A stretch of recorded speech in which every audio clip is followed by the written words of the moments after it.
Hi folks, you're with Tastus today, your pushback channel, and thank you for joining this live stream. In this essay, I'd like to talk about free trade. Now, it's a term that's bandied around by primarily the globalists.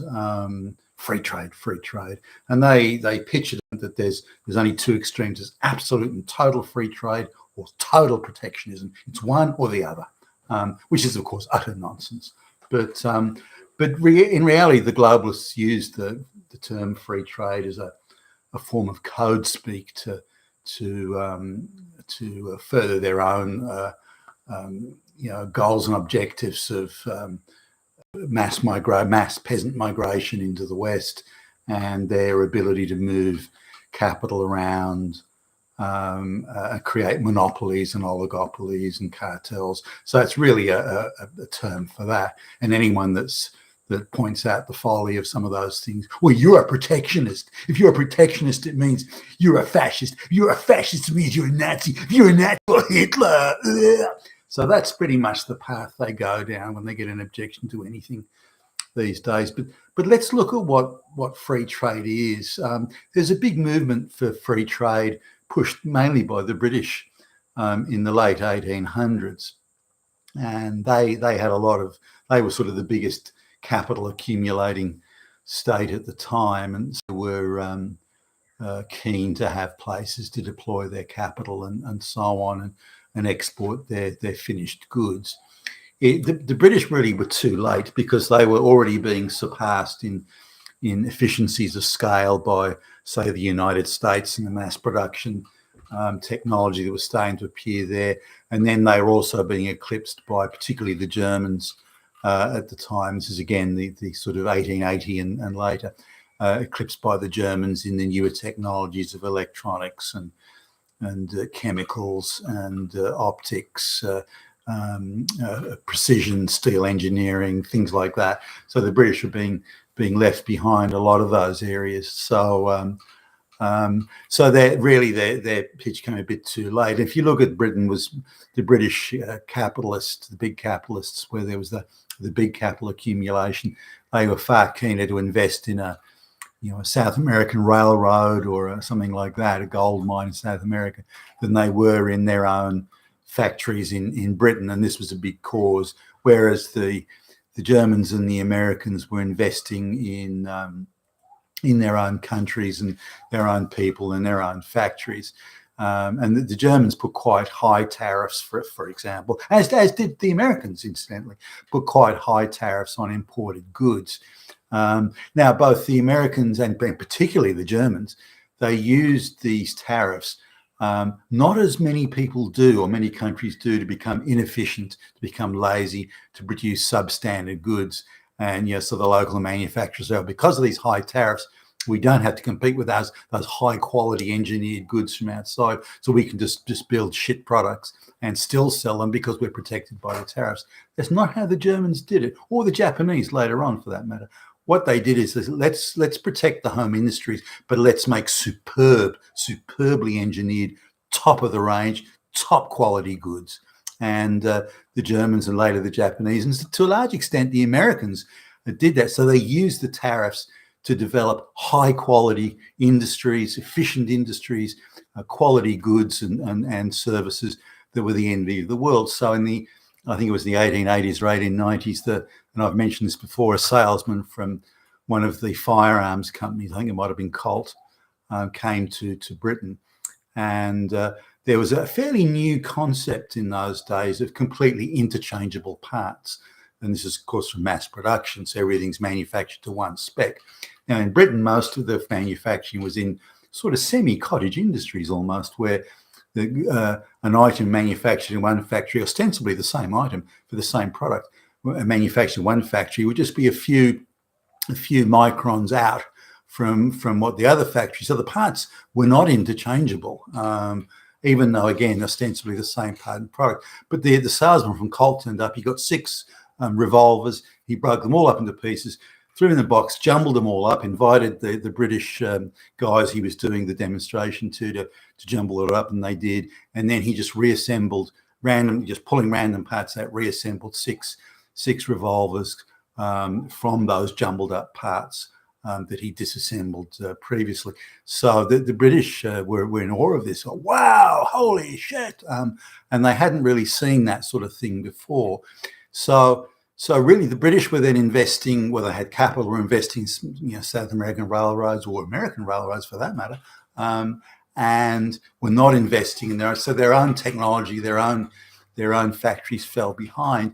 Now, the press in Britain at the time noticed this, and they were flagging it. Some of the big newspapers in Britain were saying, look, British industry is falling behind. It's not as efficient. It's not as technologically advanced in some of the newer technologies like electronics and so on. It's not as advanced as it is in other countries. The factories aren't as big. They're lacking economies of scale, as evidenced in manufacturing that was appearing in the United States at the time. It would be epitomised, say, by the Ford factory later on. So these were sort of the backdrop to the free trade push back in the day. So the British fucked it up. They said, well, tariffs aren't needed. Bad, tariffs bad. Oh, but the reality is, without the tariffs, the British industry fell behind because it didn't have the investment.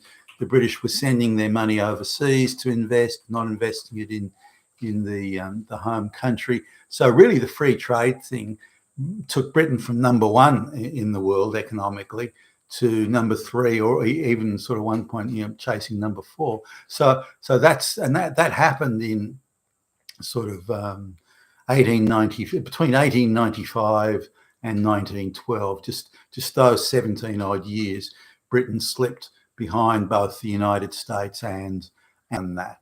If they played their cards better, they would have still maybe not kept number one, but certainly, and they'd fallen well behind. I mean, it wasn't like it was a close run thing as to who came first.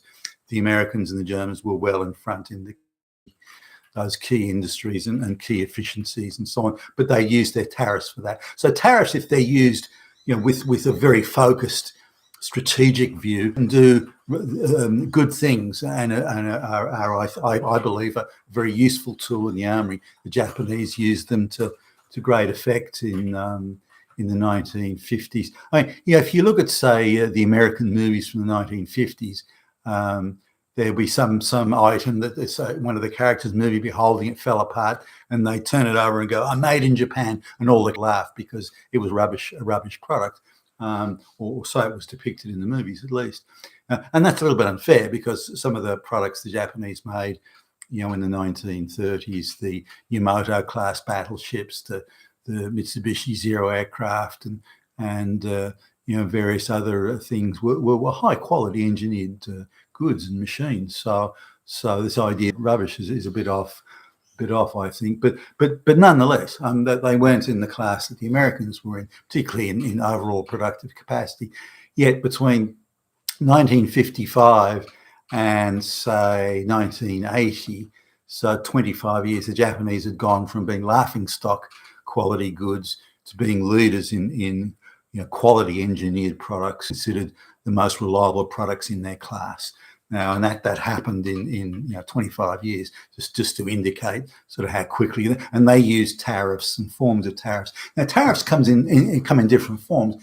It's not simply a case of slapping a 25% tax on goods coming into the country. So it's not simply a matter of that. But different countries use different methods.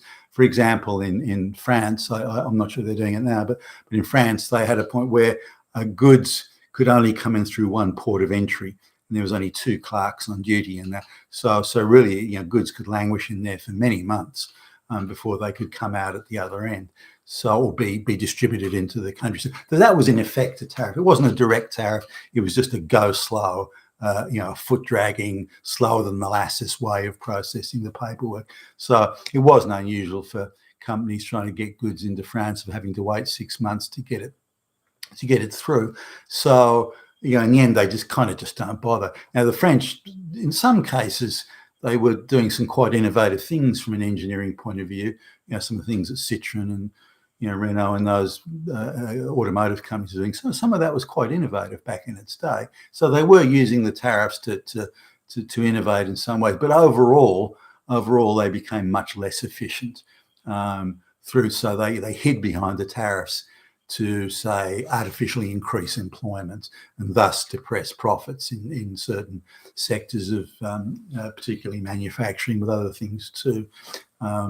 Farming, for example, even though they're doing a lot of value-added stuff in wines and high-end products such as cheeses and pates and those sorts of things, they're in the higher value-added. But in the overall scheme of things, just milk production and the like, they're very inefficient. Smaller farms could have easily imported those products much more cheaply from elsewhere, but the use of tariffs, so they've kept some very inefficient industries going with far too much employment in them, in industries that couldn't survive if they had to face competition, even from comparable wage countries. They couldn't compete. So the French didn't necessarily use that wisely. So the use of tariffs can go the wrong way if it's used to just become inefficient or to protect inefficiency.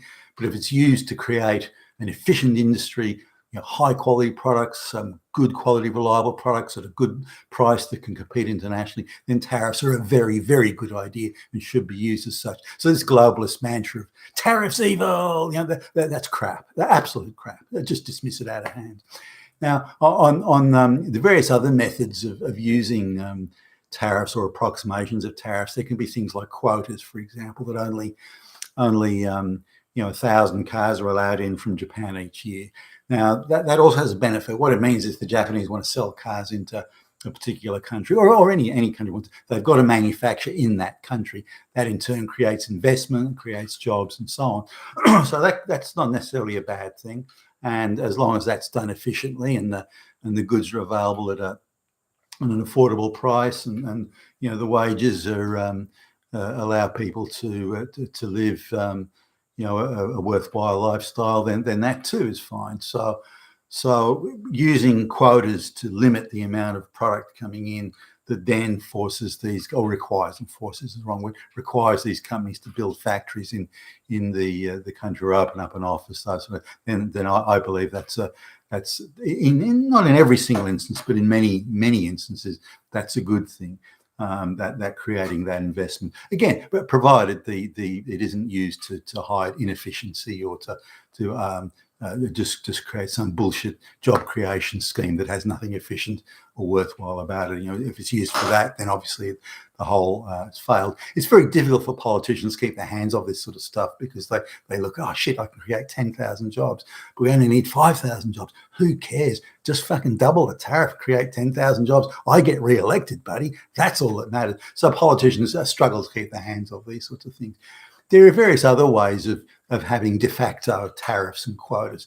In Japan, for example, there's a distribution system within Japan. So the goods come in and then distributed throughout like almost like I wouldn't call it a crony system necessarily, but a cabal of organizations where one distributes, one manufactures, one's for the outsourcing, and so they're like a bunch of collaborating companies, very high trust between them.